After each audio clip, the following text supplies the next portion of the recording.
आरंभ में कुछ नहीं था, कुछ भी नहीं, सिर्फ अंधकार। उस अंधकार से रोशनी टकराई। टकराव हमेशा से दुनिया के बदलने, बिगड़ने और संवरने की एक बहुत बड़ी वजह। टकराव चट्टानों का हुआ तो कई महाद्वीप बने। उन महाद्वीपों में एक भारतीय महाद्वीप भी था। अगर धरती पे कहीं स्वर्ग था तो यही था, और यही हिमालय की गोद में सप्त सिंधु यानी कि 7 नदियों की एक तरफ बसा हुआ एक बहुत ही संपन्न, शक्तिशाली द्रविड़ राज्य था। वहीं हिमालय की दूसरी तरफ एक सभ्यता और थी, दूर दूर के इलाकों से जमा हुए वीर योद्धाओं की, जिन्हें कहा जाता था आर्य। ये आर्य द्रविड़ राज्य पर अपना हक जमाने के लिए बहुत सालों से बढ़े आ रहे थे और वो सप्त सिंधु घाटी के करीब पहुंच चुके थे। लेकिन ये सिर्फ टकराव नहीं, एक बहुत बड़े परिवर्तन का आरंभ था। वंदरुस्ते तन्वं वंदे अग्निये कथाते अग्निये सुच्यन्तः अयोर्ददा सुर्वे जेवीराज सुषणाम उभय रत्तो के तन्य ददान ऋतस्य समतण यंत्र देवाम बोधा में अस्य वचसो व्यधिष्ट महिष्ट सा तीव्रतस्य सुधाव।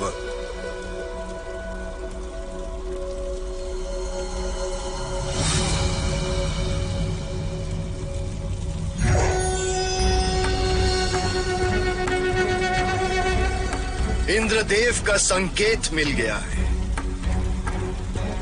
सप्त सिंधु की भूमि आर्यवर्त कहलाना जिसकी नियति है, उसकी खोज के इस अंतिम पड़ाव से हमारे एक दल को तुरंत प्रस्थान करना होगा। स्तुतियों का राष्ट्र इंद्र, शत्रुओं के नाशक इंद्र, स्तुतियों के राष्ट्र इंद्र, शत्रुओं के नाशक इंद्र। अग्निदेव ने भी इस बार हमारे सारे यज्ञ सफल किए। यही संकेत है कि हमारा दल भी इस अभियान में सफल होगा। वीर कायस्थ, आज्ञा आत्मन।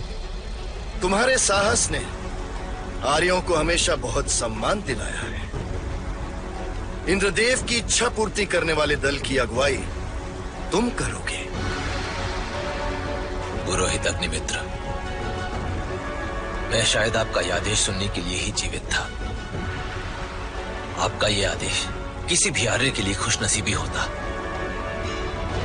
पर मेरे लिए तो जैसे जीवन की सारी इच्छाएं पूर्ण हो गई। जाओ कायस्थ, अपने वीरों के साथ जाओ। दूध और जल की नदियां बहती हो जाना। जहां मिट्टी में बीज भी पड़े तो वृक्ष बन जाते हैं। ऐसी उपजाऊ जमीन की खोज करके शीघ्र लौटो, क्योंकि वहीं अब आर्य अपनी दुनिया बसाएंगे। वीर कायस्थ के वीर योद्धाओं, यही अवसर है अपने अपने पिता और पितरों को गर्वित करने का।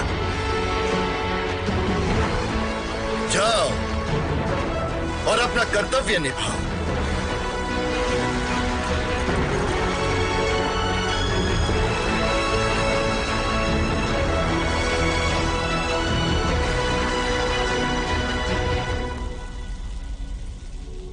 वीर कायस्थ आने वाले हैं। पता नहीं किसकी किस्मत जागेगी।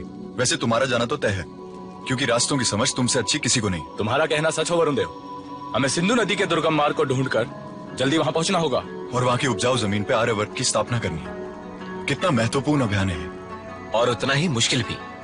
उस जमीन पे द्रविड़ों का राज्य।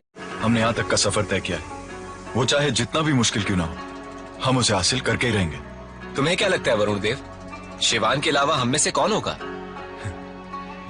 तुम्हें लगता होगा कि तुम हो, और मैं ये चाहता हूँ कि वीर कायस्थ आए और बोलें कि वरुण देव, तुम्हारे बिना मेरा ये दल अधूरा है। जो भी चुना जाए, मुझे उसके लिए बहुत खुशी होगी। वरुण देव। जी बाबा।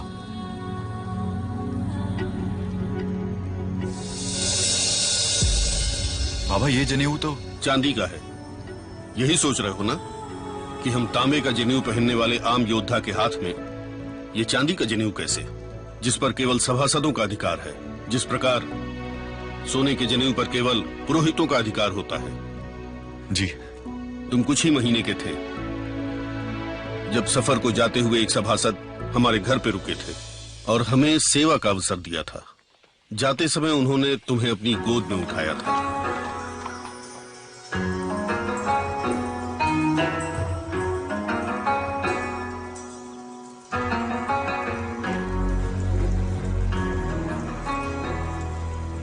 ये आप क्या कर रहे हैं आर्य? ये जनेऊ तो उलूका, हर आर्य को अधिकार है कि वो सभासद बन सके। तुम्हारे बेटे की इच्छा तो अभी से साफ नजर आ रही है। इंद्रदेव से वहां पहुंचने का रास्ता दिखाए। आर्य सभासदों के मुंह से निकली प्रार्थना देवराजेंद्र जरूर सुनते हैं, इसलिए विश्वास रखो, जो होगा अच्छे के लिए होगा।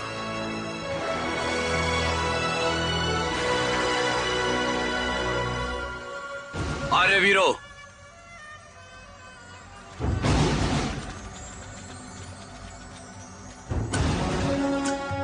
इंद्रदेव की इच्छा है और पुरोहित अग्निमित्र की आज्ञा कि मैं इस पड़ाव से एक दल लेकर आगे बढ़ूं। इस काम में खतरा भी है और मुश्किलें भी। मुझे कुछ ऐसे वीर चाहिए जो खतरों से खेलना भी जानते हैं और मुश्किलों से लड़ना भी।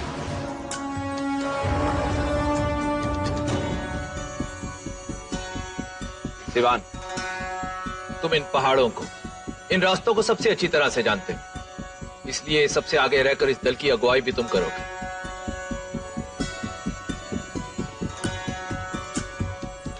तुम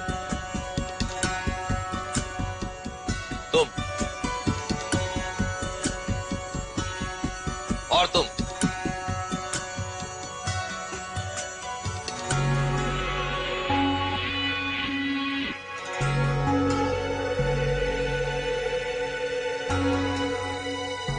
वरुणदेव, तुम।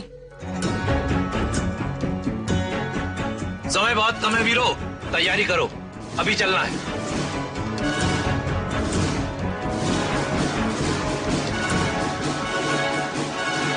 जो कुछ भी होता है अच्छे के लिए होता है। जी बाबा। मुझे पूरा यकीन है कि चांदी के इस जनेऊ को पाने की तुम्हारी यात्रा शुरू हो चुकी है। तुम जरूर सभासद के आशीर्वाद का मान रखोगे। जाओ, तैयार हो जाओ। जी बाबा। वीर कायस ने गधे की औलाद को घोड़ा समझने की गलती कर दी।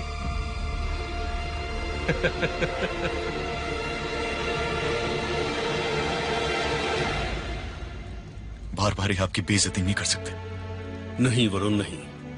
वीरता और सहनशीलता एक ही सिक्के के दो पहलू हैं। ये बात हमेशा याद रखना। अभी तुम्हारे सामने एक बहुत बड़ी जिम्मेदारी है, पूर्वजों के स्वप्न को साकार करना। यही तो हम आर्यों का लक्ष्य भी है, और इस सपने को पूरा करने में तुम एक बहुत बड़ी भूमिका निभाने वाले हो। स्मरण रहे सबको वो स्वप्न पूर्वजों का, वो यथार्थ वंशजों का।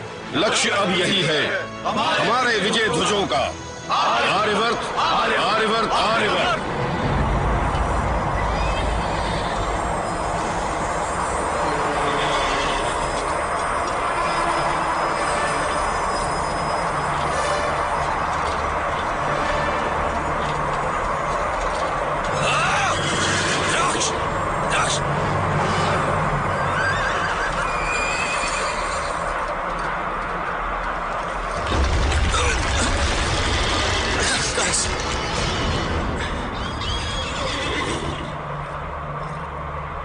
धन्यवाद वरुणदेव। हमारेयों का शरीर चिता की अग्नि में भस्म होने के लिए बना है, हिम की इन चादरों में समाने के लिए नहीं। उस ओर।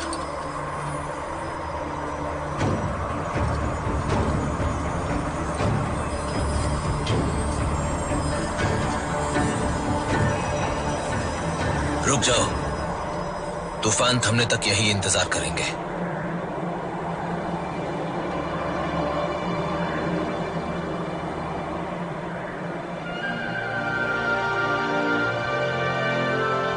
तूफान रुक गया है, चलना चाहिए।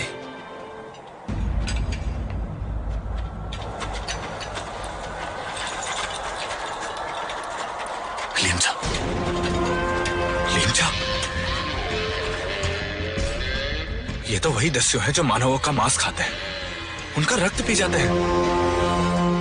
संख्या का अनुमान हमसे 2 गुना अधिक।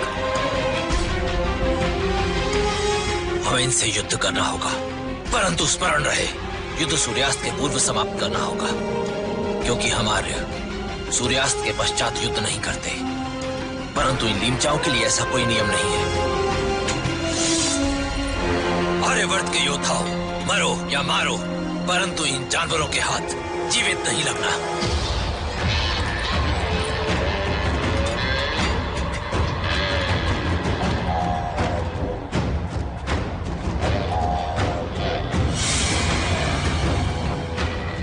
बेकालो,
होने में कुछ ही क्षण बाकी है।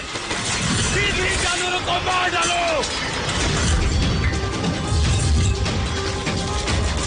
नीचे हो जाओ।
आज तुम ना होते तो हम में से कोई ना बचता।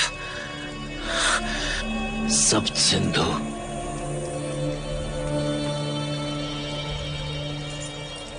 7 नदियों का मीठा पानी, कब से उसके पीछे भटक रहा हूं, और आज अपने उस सपने के इतना पास होने के बाद भी।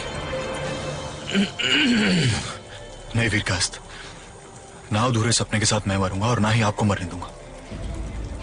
आप सब सिंधु का पानी जरूर चखेंगे, ये मेरा वादा है आपसे। इस रास्ते से तो सब सिंधु पहुंचने में 2 दिन लग जाएंगे। कोई और रास्ता उससे जुड़ा? हाँ, एक और रास्ता है जो सूर्यदेव के उगने से पहले हमें वहां पहुंचा सकता है। उसके लिए हमें एक ऊंचा पहाड़ पार करना होगा, लेकिन इस हालत में कायस्थ वहां कैसे चढ़ेंगे? इस हालत में वो रास्ता पार करना बहुत मुश्किल होगा वरुण देव। मुश्किलों से हार के जो टूट जाए वो आर्य का वचन नहीं। मैं वीर कायस्थ को अपने हाथों में उठाकर किसी भी पर्वत को पार करूंगा।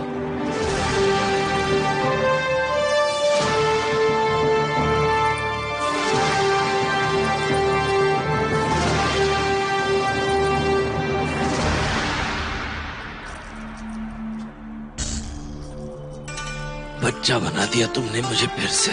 सालों पहले मेरे बाबा ने मुझे ऐसे ही उठाया था। रेगिस्तान में पानी ढूंढ रहे थे वो मेरे लिए। उनके पैर जल चुके थे, थक चुके थे, फिर भी वो नहीं रुके। पानी नहीं मिलता तो हम दोनों का मरना पक्का था, और फिर हमें पानी दिखा।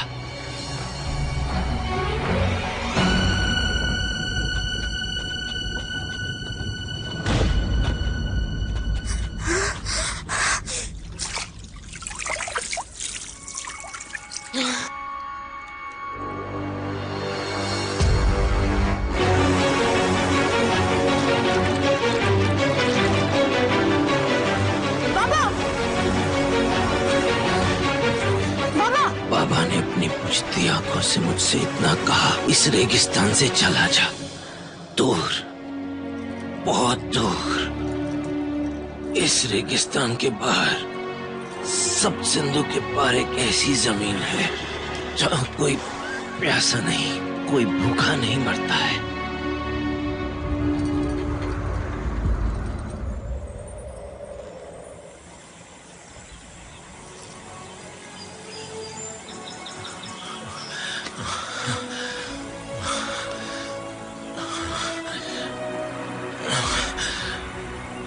कायस्थ, वो देखिए, सब सिंधु।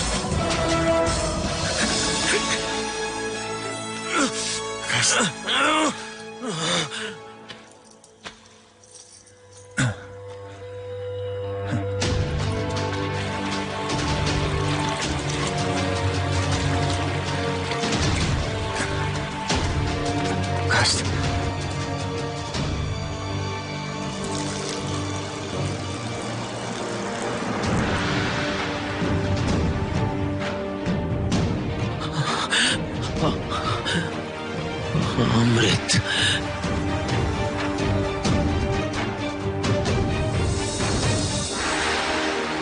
सब सिंधु के उस पार द्रविड़ों का शासन है। उनका शासन समाप्त करके आर्यवर्त की स्थापना करनी होगी।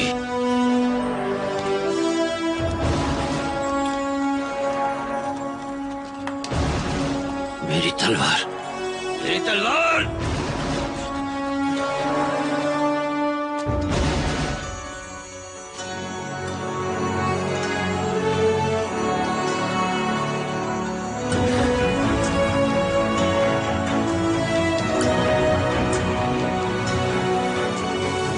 मेरी तलवार तुम्हें मिलेगी।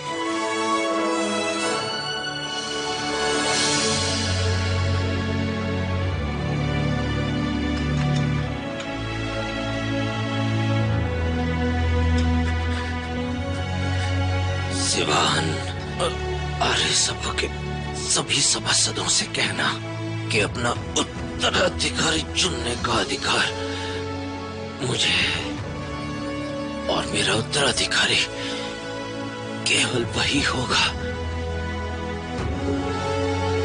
जो अपने प्राणों से अधिक दूसरों के प्राणों की रक्षा करे। आर्य सभा में मेरा उत्तराधिकारी होगा वरुण देव।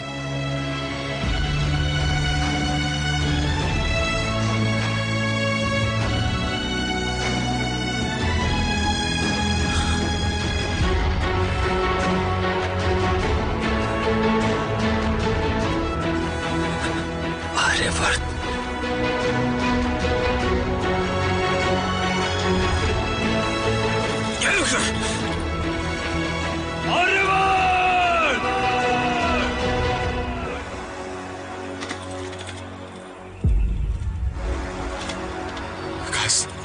Guys.